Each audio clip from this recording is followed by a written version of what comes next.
قیامت کی سزا جزا کے ضابطے، سورہ توبہ اور قیامت-e-Sughra۔ قرآن مجید اللہ تعالیٰ کے آخری نبی اور رسول صلی اللہ علیہ وسلم کی داستان انذار ہے، یعنی آپ بحیثیت خاتم الرسول سرزمین عرب میں مبعوث ہوئے اور یہاں رہنے والے دو اہم گروہوں یعنی بنی اسماعیل اور اہل کتاب کو دعوت حق دی۔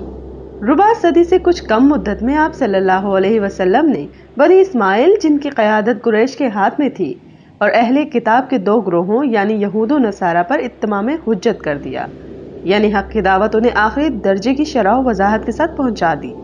قرآن مجید اسی دعوت، انذار، تبشیر اور اتمام حجت کی داستان ہے، جس کے بعد اللہ تعالیٰ کا وہ قانون نافذ ہو گیا جو رسولوں کے باب میں ہمیشہ سے اس کی سنت رہا ہے، یعنی کفار پر عذاب کا اور ماننے والوں کے لیے غلبہ و نجات کا فیصلہ ہو گیا۔ سورہ توبہ اسی فیصلے کا اعلان ہے۔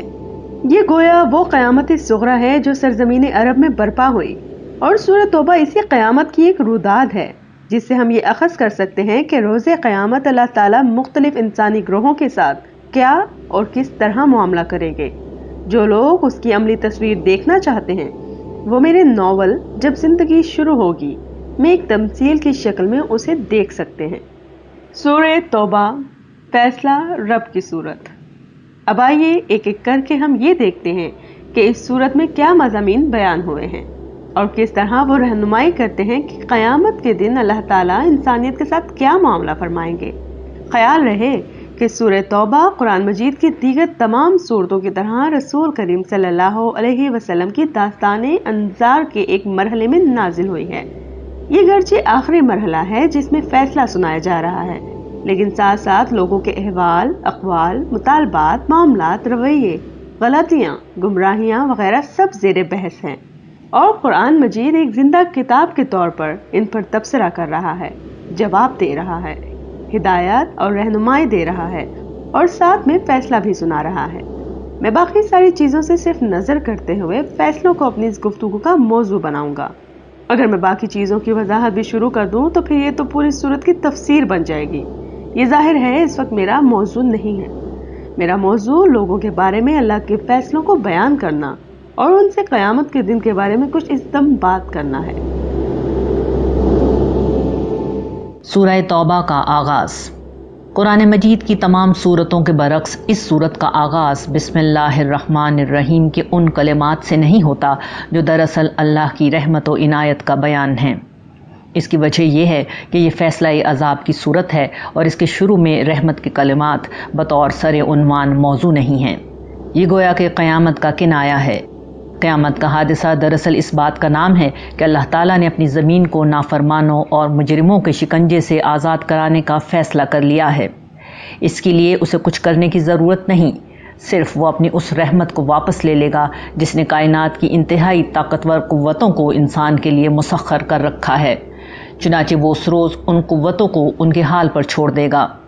اللہ کی رحمت کے اٹھ جانے کے بعد نظام کائنات کی یہ قوتیں بربادی کا طوفان بن کر اس دنیا کے باسیوں پر ٹوٹ پڑیں گی اور اس دنیا کو تہ و بالا کر کے رکھ دیں گی۔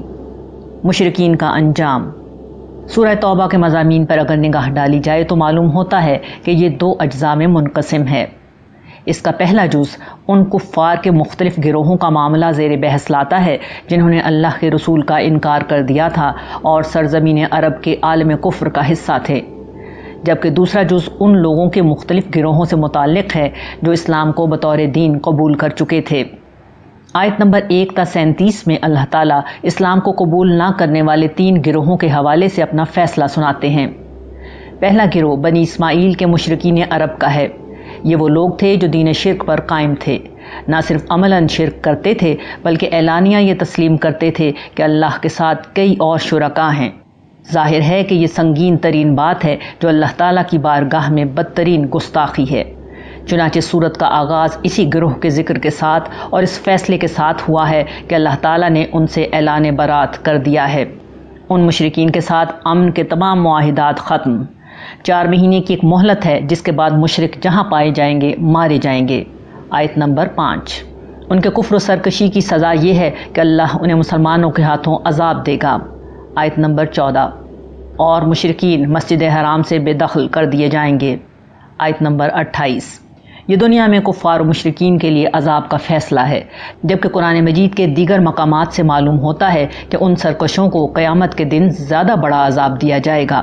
یہ جہنم کی وہ ابدی سزا ہے جو ہمیشہ ان کا مقدر بن کر ان کے ساتھ رہے گی۔ اہل کتاب کے کفار کا انجام۔ آیت نمبر 29 سے اہل کتاب کے ان منکرین کی سزا کا اعلان شروع ہو رہا ہے جنہوں نے اللہ اور اس کے رسول کا انکار کر دیا تھا۔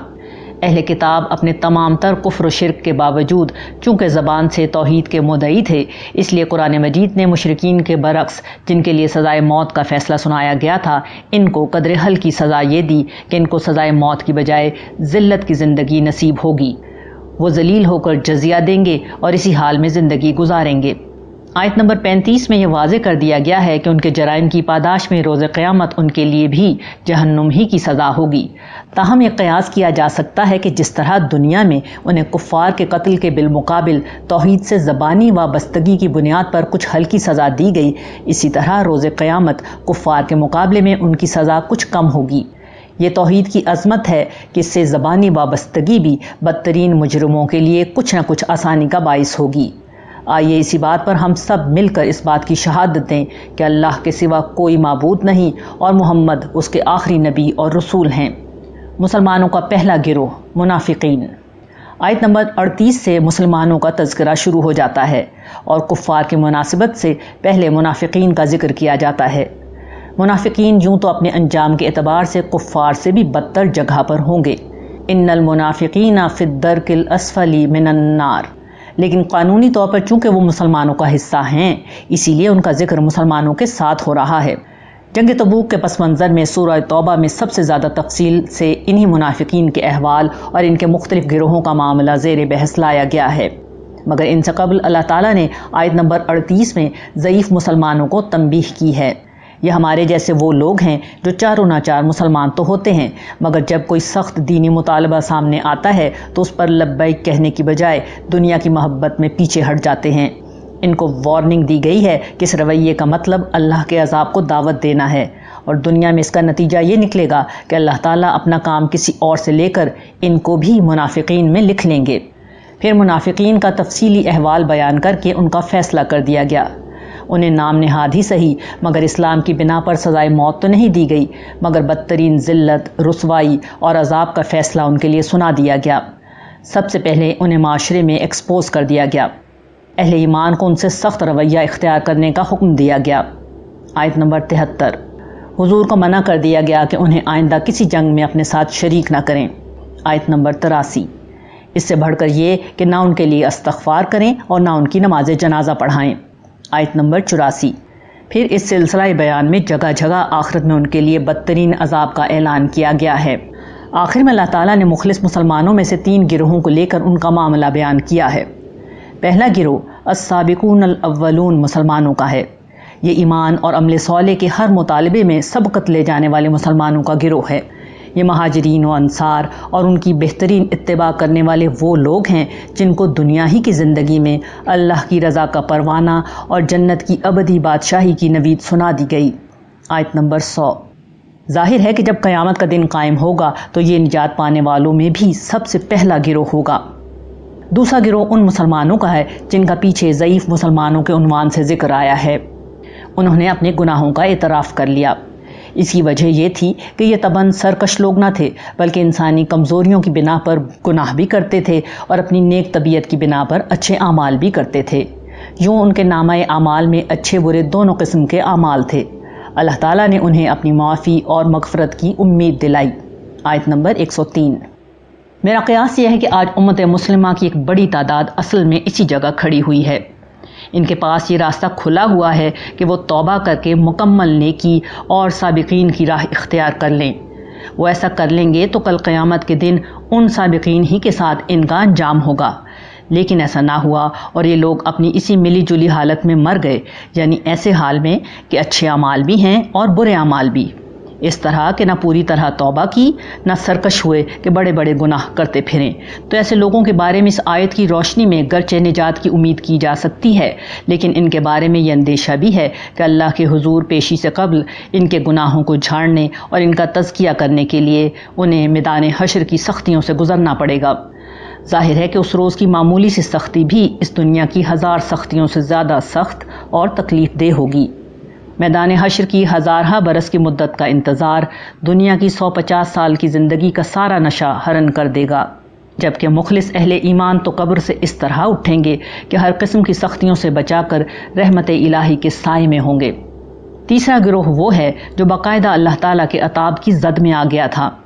یہ 3 مخلص صحابی تھے جو جنگ تبوک میں استطاعت کے باوجود شریک نہیں ہوئے تھے، اور نہ ابتدا میں ان کی توبہ میں وہ شدت تھی جو گناہوں کی معافی کے لیے ضروری ہے۔ چنانچہ ان کا معافی کا معاملہ مؤخر کر دیا گیا، لیکن جب انہوں نے صدق دل سے توبہ کی تو اللہ تعالیٰ نے انہیں بھی معاف کر دیا۔ قیامت کے دن یہ معاملہ ان مخلص مسلمانوں کا ہو سکتا ہے جن کی نیکیاں اپنی جگہ، لیکن ان سے بعض سنگین غلطیاں ہو چکی ہوں گی اور انہوں نے دنیا میں ان غلطیوں کی توبہ مطلوبہ طریقے پر نہیں کی ہوگی۔ نتیجہ یہ نکلے گا کہ انہیں اللہ تعالیٰ بالکل نظر انداز کر دیں گے، اور دوسرے گروہ کے برعکس ایک طویل عرصے کے لیے انہیں میدان حشر کے بدترین حالات بھگتنے کے لیے چھوڑ دیا جائے گا، جس کے بعد ان کے اخلاص، ایمان اور نیکیوں کی بنا پر ان کی معافی کا امکان ہے۔ لیکن یہ ایک انتہائی سنگین رسک ہے جسے لینے کا کوئی سنجیدہ مسلمان تصور بھی نہیں کر سکتا۔ اب ہم میں سے ہر شخص کی ذمہ داری ہے کہ وہ اس آئینے میں اپنی تصویر دیکھ لے کہ وہ اپنے عمل کے لحاظ سے کہاں کھڑا ہے۔ اس کا عمل اسے بتا دے گا کہ کل قیامت کے دن بالکل متعین طور پر اس کے ساتھ کیا ہونے جا رہا ہے۔ اس کے بعد اپنی فکر کرنا نہ کرنا اس کا اپنا کام ہے۔